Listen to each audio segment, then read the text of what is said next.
Hoje nós vamos conversar um pouco sobre congelamento de óvulos, que é um tema que a gente chama de preservação da fertilidade. Eu convidei aqui a ginecologista Laís e a especialista em reprodução humana Janine, né? A ideia é bater um papo sobre quais são os motivos de congelar, por que é importante a gente congelar. Então a gente vai falar um pouco sobre parte prática, parte teórica, questões de decisões pessoais. Então eu queria primeiro agradecer a presença da Laís, agradecer a presença da Janine. Janine é minha sócia aqui do Fertilizare, que a gente trabalha junto. E a Laís está aqui porque é uma ginecologista nossa conhecida, fez tratamento aqui de congelamento de óvulos. A Janine foi a médica que conduziu esse tratamento dela, essa preservação da fertilidade. Vou começar com você, Laís. Me fala um pouco, assim, o que te motivou a congelar óvulos, assim? Você como ginecologista que conversa com essas suas pacientes, o que te motivou? Então, na verdade, não foi muito médico, a coisa não foi muito médica que me motivou a isso, não. Eu tenho uma prima que mora em Porto Alegre, ela mora na capital, tem lá, chega cheia de pensamentos, novidades aqui, e um dia ela chegou e falou pra mim: Laís, você nunca pensou em congelar óvulos, não? Aí eu falei, poxa, ela é arquiteta, tá falando isso pra mim, que sou ginecologista. E aí ela falou, minhas amigas estão todas fazendo congelamento. Isso a gente devia ter uns 30 anos. Hoje eu vou fazer 33 esse mês. Aí ela foi com esse papo pra mim. Ainda dei uma pensada, vou pensar o que eu vou fazer. E aí a gente começa a fosforilar, né? Começa a pensar no que tem na vida. Aí eu lembrei que eu já fui numa palestra quando abri o Fertilizare. Dr. Felipe falou pra mim lá, Laís, tá na sua hora, 27 aninhos. Eu pensei, Felipe tá doido, não tem nada a ver, tá muito longe, não é a minha hora ainda. E aí ficamos nesse processo de vamos fazer o congelamento, como é que funciona, se dá trabalho, porque diziam que tinha que vir várias vezes fazer ultrassom, que tinha umas coisas difíceis. E a gente trabalha muito, vai ficando atrasado, vai ficando atrasando as coisas, né, enrolando pra começar. E aí chegou uma hora que eu falei, bem, não tenho expectativa de ser mãe tão cedo. Eu tenho uma história familiar de menopausa precoce. As pessoas param de menstruar muito cedo. Então, quais são as minhas chances? Daí, tomei coragem, fui na consulta com a Janine. E aí falei, e aí, Janine, o que a gente tem que procurar nisso para começar? Isso. E aí, assim, o que é importante quando a paciente chega? Verificar a reserva ovariana, né? Através de alguns exames. Quais são eles? O FSH, o estradiol, a gente pode fazer a contagem de folículo antral e, mais importante, é avaliar o hormônio antimileriano, que deve ser pedido no segundo ou terceiro dia da menstruação. E aí foi o que a gente fez, né, Laís? Foi. E aí já veio um susto de cara, com um resultado muito abaixo da normalidade, do limite inferior. Aí deu um friozinho na barriga, eu falei, pronto, e agora, né? Não tem expectativa de ser mãe por meios naturais, agora tão cedo, o meu tempo tá curto, então vamos congelar. Sim, vamos lá, né? E aí tive que perguntar para entender o processo, se eu teria tempo para isso ou não, e até a questão financeira, quanto que seria, como é que pagaria isso, da onde que vem, que medicação é essa, é tudo um fantasma na hora que você pensa, e aí? Porque mesmo que a gente seja ginecologista, a gente não tem noção do que é o processo. A gente não sabe o que espera pela gente, porque não é minha vivência, eu não trabalho com isso.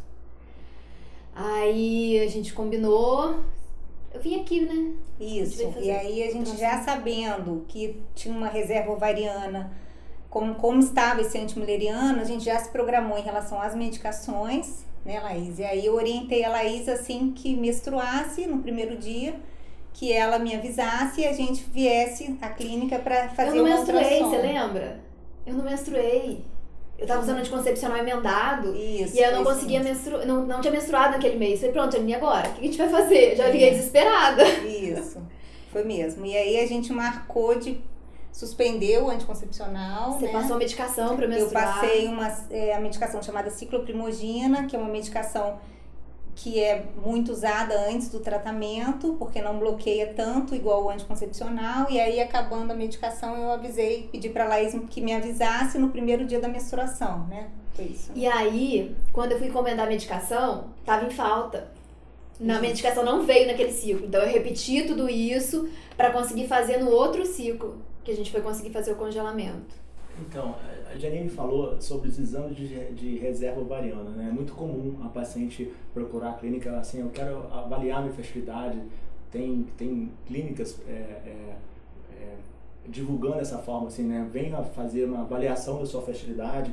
Aí você falou de hormônio FSH, né? Que é um hormônio que é muito do dia a dia, que os pacientes conhecem, como os policiais, FSH, o LH, estradiol, são mais fáceis no dia a dia do ginecologista para paciente, que muitas vezes são cobertos pelo plano. Tem o hormônio antimileriano, que é uma dosagem de hormônio de sangue também, mas nem sempre o convênio paga, enfim, é um exame mais caro, mas é um exame mais específico. E a Janine falou sobre contagem de folículo antral. Eu queria que você explicasse um pouco o que seria essa contagem de folículo antral, como é que a gente faz isso e se realmente a gente pode confiar nesse resultado.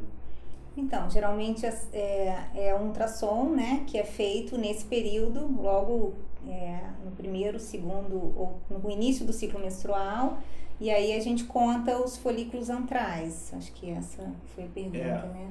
E dependendo da quantidade de folículo antral, a gente tem uma avaliação mais precisa da quantidade de óvulo que essa mulher provavelmente vai ter no final da estimulação ovariana. Isso, acho que isso é importante, né? Imaginando que a gente tem essas formas de avaliar a reserva ovariana, né? Sim. E é uma preocupação tanto na questão da idade da paciente, assim, a minha idade e tal, 33, 34, 37, mas também checar esses exames, fazer essas pesquisas de reserva ovariana que a gente também pode encontrar, como no caso da Laís, ela está contando, que eu não sabia exatamente como foi a história, que parecia que ela tinha exames abaixo do esperado para a idade. Então, na verdade, reforçou mais ainda a sua ideia, que você já tinha visto lá, que a sua prima falou. Deu um desespero, na verdade.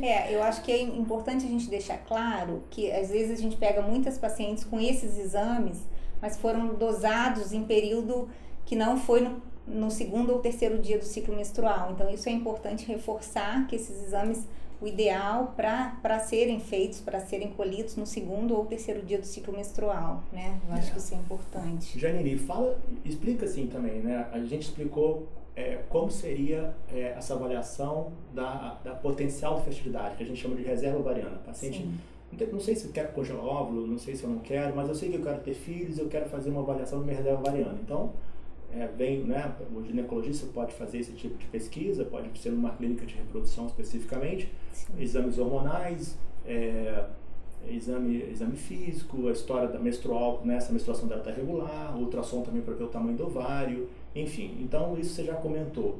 Agora, comenta assim, como é o tratamento em si, né? Isso que também a Laís pode falar também como paciente, não como ginecologista que ela passou, mas comenta assim, quanto tempo dura, mais ou menos quantos ultrassons são necessários, como é que é feito esse medicamento hormonal e como é que é retirado dos óvulos, assim, para a gente entender, para as mulheres entenderem de uma forma assim, mais prática mesmo, o que espera, assim, se é uma coisa assustadora, se é uma coisa que dói. Assim, é importante a gente deixar bem claro isso, porque é um tratamento rápido, né? Geralmente em torno de 10 a 12 dias a gente já está indo para o centro cirúrgico para coletar esses óvulos, tá? Então, como é que funciona tudo isso? A paciente vai nos avisar no primeiro dia que menstruar, a gente vai programar, né, Laís, um ultrassom aqui na clínica. E aí, assim, a gente está bem acessível em relação ao horário da paciente também, deixar isso bem claro. Geralmente são pacientes que trabalham, né? Então, a gente faz um primeiro ultrassom. Isso é importante. E aí, as medicações são todas injetáveis na barriga, mas é com aquela agulhinha de insulina, é bem tranquilo. E aí, a gente faz, geralmente, 5 dias de medicação. E aí, faz um ultrassom novamente, né? E aí, depois desse segundo ultrassom, a gente vai fazendo ultrassom a cada 2 dias. E aí, dá num total de 10 dias que a gente já está indo para o centro cirúrgico para coletar esses óvulos. O procedimento cirúrgico é feito dentro do hospital da Unimed, né? Então é um lugar bem seguro, é dentro de um centro cirúrgico. Aí já é um procedimento que tem um anestesista ao lado, então é um procedimento bem tranquilo, né, Laís? Bem indolor. A paciente vai embora no mesmo dia, então acho que a Laís vai poder falar um pouquinho a experiência dela nesse procedimento. Então, aí teve... eu liguei, Janine, agora? Menstruei, o que a gente ia fazer? Eu acho que o primeiro a gente veio no domingo. Acho que ela me avisou, acho que na sexta-noite. A gente veio cedo, acho que foi domingo, 7 horas da manhã. Os horários da Laís também são bem doidos, né? Era domingo, 7 horas da manhã.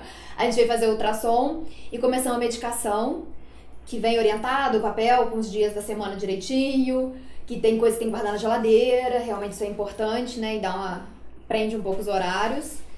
E aí fiz as medicações todas. Geralmente a gente faz aqui a primeira medicação, né? Para Ensina vocês a usar. saberem como é que usa e para desmistificar um pouco desse medo da medicação. Eu não tinha muito problema em aplicar a medicação, nada disso. Era medicação subcutânea, geralmente fazia na barriga, tava fácil. Aí fiz o que tinha que fazer, ligava pra fazer ultrassom. A Janine realmente vinha na hora que dava, às vezes era 8 horas da noite, às vezes era 7 horas da manhã, a gente fez. E aí chegou o dia do congelamento, que está sempre aquela tensãozinha, né? Aí fui. Mas acontece que você chega lá e você é bem acolhido, né? Você tá no hospital, é um lugar que passa segurança. Sim. E o melhor, você sabe que vai ter anestesia, então você não vai Vai sofrer. sentir dor, né? Não vai ter Isso- nada de Isso é importante. nada de surpresinhas, né? Até cheguei a tomar os remédios pra dor nessa primeira vez. Mas, enfim, eu tive que fazer mais de uma vez, porque realmente minha reserva era baixa. Eu fiz isso, tive que fazer a coleta 3 vezes. Até porque a gente precisava de uma quantidade razoável, né? E aí das outras 2 vezes eu não tomei remédio, não. Não senti dor nenhuma. Não senti mais nada. Talvez essa expectativa que vai doer muito, né? Se a gente passa remédio, que a gente não sabe exatamente qual é o limiar de dor do paciente, mas você vê que nas outras você nem sentiu Não, dor. nem tomei. Você vê que, né, primeiro esse mito, assim, que vai doer. Então, eu acho que tem alguns mitos, assim, né, que o tratamento é muito longo. O tratamento não é muito longo, é isso que Eu vocês também estão achava falando. que era longo. Você Depois ele achava que é passa muito rápido. longo. O tratamento tem injeções na barriga, ninguém gosta de tomar injeção, talvez ninguém goste de se aplicar a injeção, mas parece que depois de... Mas é limitado, você sabe que vai passar, né? Vai passar e também faz a primeira injeção, também vê que não dói. E aí os mitos vão se quebrando durante o tratamento. Sim. Você vê que a primeira estimulação é uma tensão, a segunda é outra, né? Porque Resto- você já sabe como é o processo de retirada de óvulo, você não vai sentir dor. Até o pós-procedimento você achou bem tranquilo, na verdade, né? Da Você primeira nem usou vez, medicamento. eu arrumei um edema, um inchaço, mas a gente acha até que foi emocional, porque foi só na primeira. Usei as mesmas medicações depois e não deu inchaço, não deu nada. E o que as pacientes me questionam muito é se ganha peso, se a paciente engorda muito durante esse tratamento. E assim, eu acho que ela está aqui para dizer que não. Eu também fiz um tratamento de fertilização, né? Meu filho está com 4 anos e foi fertilização. E eu falo por experiência própria que a gente não engorda, né? Porque Não. o tempo de medicação é muito pequeno, então as pacientes em relação ao ganho de peso também podem ficar tranquilas, né?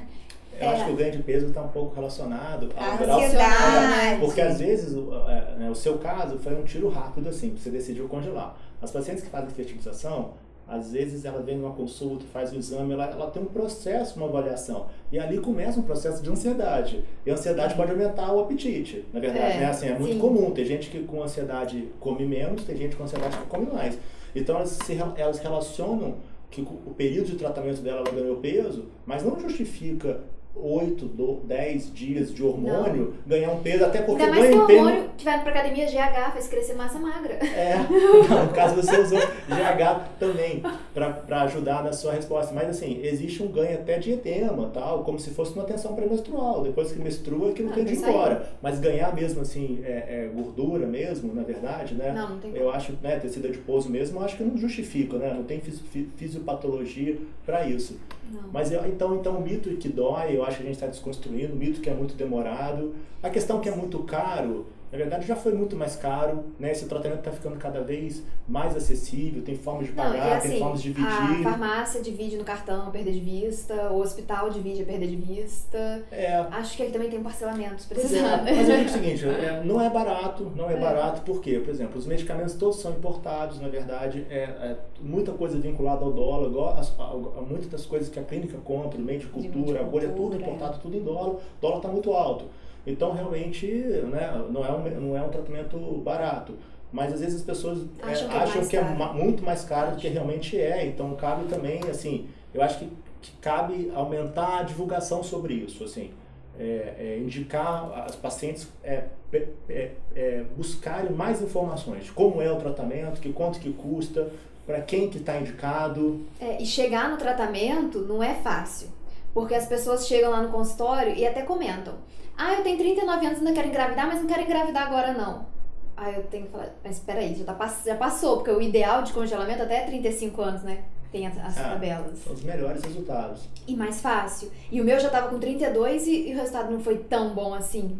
No caso da Laís, a gente teve que estimular 3 vezes, né, Laís? Foram 3 coletras para ter uma quantidade ideal de óvulo. Atualmente a gente considera uma quantidade ideal em torno de 20 óvulos, né? Que seria uma quantidade boa para deixar congelado. Mas eu lembro que a moça do meu lado tinha 39 anos e conseguiu 20 e tantos na primeira. Eu fiquei chateada. Mas as pessoas têm essa dificuldade de entender. Até quando a gente fala no consultório, pergunta: mas você não tem interesse? Você já pensou nisso? De sair ofendida, como se estivesse chamando a pessoa de velha, como se fosse falar que ela não ia ter filho, ou de falar que é infértil. Já aconteceu dentro de casa. De eu chegar pra minha prima e falar assim: olha só, você tá fazendo esse tratamento de endometriose, já tá com 35 anos, não tá pensando em engravidar agora, você tinha que ver isso. Aí, foi embora pra cidade dela, uns tempos depois me mandou os resultados de exame. Tá vendo meus exames? Falei: nossa, tá ótimo. Então, eu não sou infértil. Não sou infértil, mas eu não falei que você era infértil, eu não falei que você tinha problema pra engravidar. Falei só assim, você tem que prevenir, porque você não sabe quanto tempo vai demorar esse tratamento. Existe preconceito mesmo, né? Da gente tocar nesse assunto da idade da mulher, da gente tá falando que ela tá mais velha, né? Eu acho que é uma mistura, né? Que é um peso muito grande nas costas das mulheres. É verdade que, por que a gente fala dos melhores resultados congelar até 35 anos? Que a partir de 35 anos começa a ter uma diminuição expressiva da fertilidade da mulher. Não é que não consegue engravidar naturalmente com 37, com 38, com 39, mas vai ficando mais difícil, vai aumentando a chance de alterações genéticas do óvulo, do embrião, aumenta a chance de abortamento, aumenta a chance de algumas síndromes, como a síndrome de Down, é mais comum em pacientes acima de 40 anos.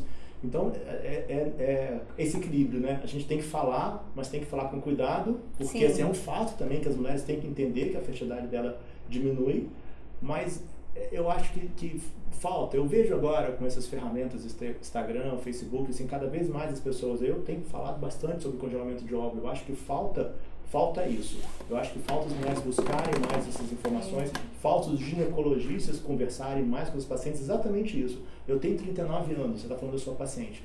Tenho 39 anos, eu sou casada, eu quero ter filho, mas eu não quero ter filho agora. Opa, mas espera aí, se você tem certeza que você quer ter filho, então, na verdade, ou tenha filho agora, ou congela seus óvulos. Ou congela o embrião, pode até congelar o Os embrião pacientes se é casado, né? Lembrar que congelar embrião tem um detalhe, né? Porque se divorciar, foi o caso da Gabriela Pugliese, na verdade, que ela comentou, né? Se congela embrião, se separa, a coisa fica confusa, porque ela não vai poder usar esses embriões sem a anuência do parceiro. Quer dizer, o melhor cenário mesmo da paciente para preservar a fertilidade dela é o congelamento de óvulo, porque é dela, né? Isso, independente do que acontecer na vida dela. Mas essa questão de procrastinar, de adiar, isso é muito mesmo do ser humano, né? Da gente tentar ir adiando, né? Isso é muito... Eu acho que isso é muito comum. Eu acho que, assim, importante deixar claro até quando eu vou poder utilizar esses óvulos, né? Então, esses óvulos vão ficar congelados. É importante dizer que eles mantêm a idade do momento que eles foram congelados. Então, vamos supor que eu arranje, que eu case com 40, 45 anos. Então, se eu quiser engravidar, eu vou utilizar esses óvulos. Se eu congelei com 30, então a minha taxa de gravidez é a mesma de se eu tivesse 30 anos. Então, isso que é importante a gente deixar claro também, que você mantém uma taxa de gravidez super alta. E eles podem ser utilizados até os 50 anos, por lei. Ou chegou o momento, não quero mais, decidi que não quero filho mais, vou focar na minha vida profissional, você pode desprezar esses óvulos também, né? Que já não são embriões, são só célula germinativa e não tem esse problema, né, de desprezar esses óvulos. A gente está falando sobre a preservação social, a questão de congelamento de óvulo. Por que a gente chama de preservação social? No caso, é a paciente que tem a vontade de ter filhos, mas não é o momento agora, e por alguma questão própria, pode ser alguma questão de trabalho, ela acha que não é o ideal, pode atrapalhar alguma coisa de faculdade, de mestrado, ou então a questão do próprio mercado de trabalho, ou ela não está com um parceiro, não está com um parceiro ideal, que ela queira ter os filhos. Então a gente está falando muito de preservação social. Mas existe um outro tipo de preservação também, que é a preservação relacionada a algumas doenças mesmo. Assim, a paciente tem algum tipo de doença que vai sofrer algum tipo de tratamento, que seja algum tratamento cirúrgico nos ovários, que é muito comum em cistos, é muito comum em endometriose, e as pacientes com câncer. Lembrando que alguns tratamentos do câncer, como a quimioterapia, a própria radioterapia tende a atrapalhar bastante a função ovariana. Então, Janine, eu queria que você falasse um pouco, né? Nós temos alguns casos aqui na clínica que a gente, pensando nessa preservação do ponto de vista oncológico, como é que a gente aborda essa paciente, como é que ela chega e qual é a vantagem dela congelar? Fala um pouco pra gente sobre isso. Então, eu tô até com um caso interessante agora, que uma paciente que entrou em contato comigo essa semana mesmo, uma paciente que congelou com 37 anos, porque descobriu um câncer de mama. Como ela era casada já há algum tempo, ela optou por congelar já o embrião e não só o óvulo. E a gente congelou esse embrião, ela fez o tratamento de quimioterapia e aí já passou um tempo, ela entrou em contato comigo dizendo que entrou na menopausa precoce, fez uma menopausa precoce por causa do tratamento do câncer de mama. E aí ela veio me perguntar se ela ainda poderia engravidar com esse embrião que ela congelou. Então isso é possível, tá? É possível a gente estimular esse endométrio para transferir esse embrião. Então eu acho isso muito interessante contar, porque se essa paciente não tivesse congelado esse embrião, não tivesse congelado o óvulo antes do tratamento para o câncer de mama, ela não poderia fazer esse tratamento com os óvulos dela, né? Então eu acho que isso é importante deixar bem claro também. Lembrar que o câncer está ficando cada vez mais frequente. Mais frequente em mulheres cada vez mais jovens, mulheres cada vez mais novas, que sem filhos, filhos, então, e a sobrevida melhorando cada vez mais, quer dizer, os tratamentos estão mais eficazes, então seus pacientes ficam curados do câncer e aí vão pensar na fertilidade. Então, na verdade, a gente tem que pensar na fertilidade um pouco antes, né? Um pouco antes de entrar com a quimioterapia. E outra, o câncer é uma coisa frequente, o câncer de mama, então muito frequente no nosso meio, mas eu acho que uma doença que é muito frequente hoje no dia a dia de todo ginecologista é a endometriose. Mas tem muita endometriose no consultório, você vê muita endometriose? Endometriose tem muito mesmo, o tratamento não é tão simples para algumas pacientes, né? E tem essa questão de que antes, se tem endometriose no ovário, quando consegue fazer o estímulo antes, fica uma quantidade melhor de óvulos do que no pós-tratamento cirúrgico. Sim. Ainda sem explicação aparente, mas a gente sabe que tem um benefício maior antes da cirurgia de retirada da endometriose. Muitas vezes a cirurgia da endometriose, né, são cirurgias agressivas e quando essas cirurgias vão tirar essa endometriose no ovário, pode causar dano nos ovários, né? Sim. E aí depois esse ovário não responder bem. Sim. Então, às vezes, pensar também, a gente está pensando muito em câncer, né? A gente pensa muito mais, congelar óvulo por causa de câncer, congelar óvulo por causa de câncer. Mas é importante também pensar em algumas pacientes que vão sofrer algum tipo de cirurgia importante de endometriose, tentar preservar a fertilidade dela antes da cirurgia de endometriose, né? Porque é muita paciente de endometriose. Outra coisa que eu acho importante em relação à endometriose é que, assim, geralmente as pacientes que têm endometriose, elas ficam tentando engravidar aí 1 ano, 2 anos, 3 anos. E o que a gente tem como orientação, e isso é importante deixar claro, o ideal é que essa paciente seja investigada, ela com os exames específicos, o marido, e tem um prazo para ela tentar engravidar, né? A gente geralmente orienta a tentar engravidar no máximo 6 meses, porque essa doença vai estar evoluindo e aí depois tudo fica mais difícil, né? Então é importante a paciente ter essa orientação também, né? Que é importante ela buscar mais rápido esse tratamento, porque senão a doença vai ficando cada vez pior e o tratamento para engravidar também fica cada vez mais difícil. E elas são rebeldes, né? Não, eu parei de tomar o remédio para ver se tá funcionando direitinho. Sim, eu acho que isso aí é super importante, porque a gente pega isso muito no nosso dia a dia de consultório. Parei de tomar um remédio para tentar engravidar de forma natural. Certo, faz sentido. Mas o ideal é fazer uma avaliação para ver se realmente como estão as trompas, como é que está o espermograma dela, porque às vezes ela fica 1 ano sem tomar um remédio de endometriose. Isso, e aí depois disso, o espermograma do marido não estava bom, então ela não teve chance de engravidar, não engravidou dentro de 1 ano e a doença dela piorou de uma forma importante.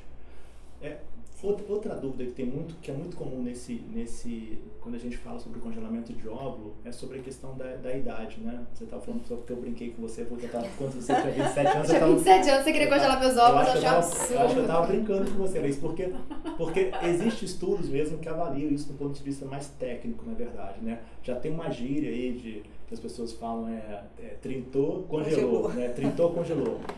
Não sei ao certo se todo paciente com 30 anos que não tem filhos deveria congelar. Na minha visão, eu acho isso um pouco exagerado. Por quê? Porque os estudos mostram que existe uma idade que teria mais benefício com congelamento. Talvez entre 34, 33, 34, até em torno de uns 36, 37. Por quê?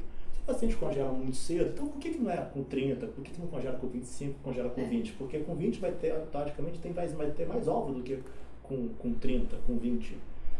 Porque a chance dela não precisar usar esses óvulos, quanto mais nova, é grande. Sim, então, na verdade, e o contrário, né? Quando ela está com 35, 36, e ela não tem um horizonte assim, a curto, médio prazo de engravidar, a chance dela usar esses óvulos já passa a ser muito grande. Sim. Então eu acho assim que, mas eu já estou com 39. Não, é melhor congelar óvulos com 39, sabendo que tem dificuldade, né? A gente às vezes não consegue tantos óvulos, os óvulos podem ter uma qualidade inferior, mas é melhor congelar com uma idade maior do que não congelar, porque se essa paciente tem o desejo de ter filhos, que seja com 39 que com 40. Mas acho que cabe, né, como a gente, como formador de opinião e a ideia desses vídeos, é falar para os pacientes também não deixarem passar muito tempo, né? Colocar como 35 anos um ponto de corte interessante. Outra coisa que eu acho bem interessante é informar isso, né? Porque eu vejo que tem muitas pacientes que não sabem, tem como ser feita também essa produção independente, né? Então, a gente tem banco de sêmen, então essa paciente ela vai comprar esse sêmen com as características que a gente sempre orienta, com as características mais próximas dela, e vai fazer esse embrião e vai transferir e vai engravidar, né? Então eu acho que isso é importante também. Tô falando da paciente que congela óvulo. Que congela e óvulo. E aí, depois de 4, 5 anos depois, ela não teve um parceiro, mas ela pode... Ela pode utilizar esses óvulos dessa forma. Isso eu acho importante também, porque tem muitas pacientes que desconhecem que existe esse método, né? E do ponto de vista é muito tranquilo, na verdade, né? Pode ser o sêmen nacional, pode ser o sêmen importado, e ela avalia as características dela e do ponto de vista legal, é bem tranquilo esse processo. Sim, não tem nada confuso. Não tem nada confuso, não. E você tinha falado pra mim que até pra quem já tá com 40 anos e não tem óvulos de boa qualidade, poderia pegar uma doação. Você estava me contando essa história. Isso, Aí a gente já tá falando da paciente que vai ser receptora, né? Uma paciente que chega, às vezes a gente até pega aqui, uma paciente não já com 40 anos, ou 42, ou 43, com uma reserva ovariana muito ruim. Na maioria das vezes elas querem tentar, então a gente chega a estimular esse ovário, mas às vezes não vem óvulo. E aí ela tem a opção de receber o óvulo de uma mulher mais jovem, estuda em sigilo, e realizar o sonho dela de ser mãe. Eu acho que a medicina evoluiu para isso, eu acho que é importante a gente dizer isso, né, que isso é possível. Então até os 50 anos a gente tem pacientes aqui com 47 que conseguiram ser mãe através desse método. Então eu acho que isso é importante também, né? E é um dos destinos desses óvulos, né? Sim. O paciente congelou óvulo com 33, 34 anos. 4 anos depois, teve filhos, engravidou e entra em contato com a clínica aqui e ela quer descartar esses óvulos. Que é uma opção que ela pode ter é doar esses óvulos para outro casal. Claro que essa é a opção dela, né? Na verdade, isso não assim, é obrigatório. De forma alguma. Ela pode optar em descartar esses óvulos, que não tem nenhuma burocracia, né? Diferente de embriões, que existe toda uma burocracia, toda uma proteção, mas óvulos é uma célula germinativa e tal, ela só assina o documento e descarta. Mas ela pode doar óvulos também para um outro casal, que a gente acha até interessante, porque pode ajudar um outro casal, exatamente essa situação que você está falando. Sim. Pacientes que precisam de óvulos de uma outra mulher. Então isso pode ser um destino também, né? E exatamente por causa disso, assim, a gente se compara a questão do congelamento de óvulo como seguro, né? Você fala assim, a paciente congelou esses óvulos.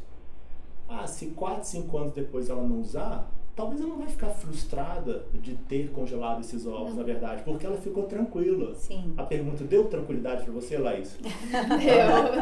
Deu uma tranquilidade, sim. Você ficou mais tranquila? Assim, eu tenho alguns óvulos, tenho uma quantidade boa de óvulos congelados, assim, aí você... Deu uma paz, porque assim, como eu sei que a minha genética não é boa, o povo na minha casa não menstrua muito, a longo prazo muito tempo, o meu tempo tá curto e a expectativa de ter filho por hora não existe. Até porque, igual você falou, a gente trabalha muito, a gente estuda, a gente tem coisa pra fazer, quer viajar, tem mais parto pra fazer, não dá pra engravidar agora. Ainda tá cedo, só tem 30 anos. Aí quando você vê, já tá com 39, 40... Às vezes pode estar tarde, passou rápido. Eu acho legal interpretar o congelamento de óvulo como um seguro. Que a gente não necessariamente ficaria frustrado, né? Ficaria frustrado de não usar. É igual a gente ter um seguro de carro, né? Isso, um ano depois, nossa, eu gastei uma grana com seguro, porque eu moro num lugar que é caro o seguro, o carro é caro, o carro não sei o quê. e aí eu não usei, você não fica frustrado de não ter Não, usado, na é um verdade. prazer, né? Mas a diferença do congelamento é porque é isso, porque da mesma forma do seguro, te dá uma tranquilidade, né? Ah, eu não usei, mas eu fiquei seguro, porque se roubasse meu carro, se batesse meu carro, eu teria aquele valor integral, da mesma forma do óvulo. Lembrando que congelar óvulo não é garantia que vai engravidar.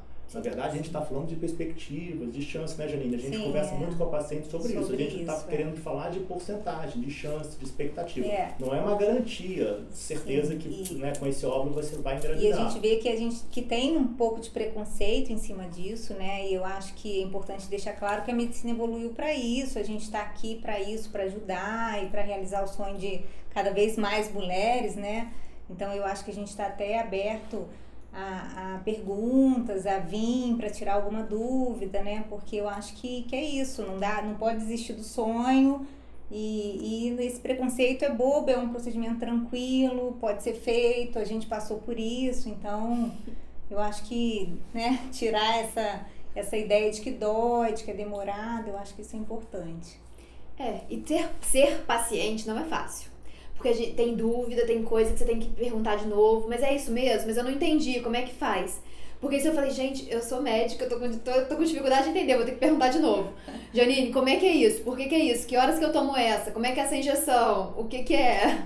Porque às vezes tem essa dificuldade.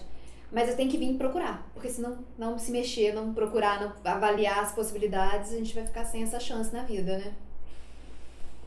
Gente, eu queria agradecer a presença da Laís, que, assim, da Janine, porque, assim, acho que mais do que como médicas, como especialistas, como ginecologistas, vocês falaram de coisas pessoais da sua vida, isso é muito difícil, porque eu acho que é isso que tem que colocar isso mesmo, assim, que não é vergonha congelar óvulo, não é vergonha fazer fertilização, acabou esse mundo, a gente, olha só, nós estamos em 2021, na verdade, não é isso? Como a Janine bateu muito essa tecla, existe a tecnologia está aí para isso, para ajudar as pessoas. Quantas pessoas que se não tivesse esse recurso não teria filhos, né? Quantas pessoas a gente fez tratamento que se não tivesse fertilização, não tivesse congelamento de óvulo, a sua paciente que você está falando, se você não tivesse orientado ela a congelar esse embrião antes do tratamento do câncer de mama dela, ela não teria a possibilidade de ter filho, né, natural dela, gerado. Então, isso é muito forte, isso é muito intenso, a gente não pode ter esse tipo de preconceito. Sim. Então, eu queria agradecer muito a presença da Laís e da Janine, como a Laís foi minha amiga, foi minha aluna, aí eu me sinto um pouco velho de falar que ela foi minha aluna, a Janine é minha sócia, né, a médica da minha esposa, da minha família, a gente trabalha junto em 2 clínicas, e a gente está sempre junto aqui. Falar que esse vídeo vai para o nosso Instagram, vai ter o contato do nosso Instagram, nós 3, eu, a Janine e a Laís. Aí vocês podem mandar dúvidas pra gente sobre a questão do congelamento, que a gente vai responder essas dúvidas, porque a gente falou bastante aqui, mas o assunto é muito longo, o assunto é diverso, e eu queria que vocês falassem suas considerações finais e o que acharam da experiência de falar um pouco sobre isso. Não, eu acho que precisa ser falado, porque se a gente não sabe que existe, como é que você vai procurar uma coisa que você nem sabe que existe? E precisa ser falado, precisa ser lembrado que é realmente para ser um seguro. Que se vai usar ou não é o caso. Mas se tiver essa garantia, já aumentam as chances lá na frente de se resolver. Às vezes nem sabe, a pessoa nem sabe se quer ser mãe ou não. Mas também sabe que não vai engravidar nos próximos, nos próximos anos. Então guarda. Depois, se não precisar usar, é lucro. Ou se resolver que não queria ser mãe mesmo, ok, também tem direito. Sim, eu acho que é isso. Eu acho que a gente está disponível a qualquer dúvida. Eu vejo também que tem muitas pacientes que têm vergonha de falar que passaram por esse tratamento. Assim, a gente tem cuidado de não expor nada, não expor o nome das pacientes. Então, é tudo, né, bem tranquilo. Então, eu acho que deixar bem claro isso, que a gente está acessível a elas. E não vai ser nada exposto, né? Então elas vão ficar tranquilas, que vai ser tudo em sigilo, podem vir, né? Que a gente está aqui para tirar dúvidas, para atendê-las E ajudá-las. Acho que isso aí.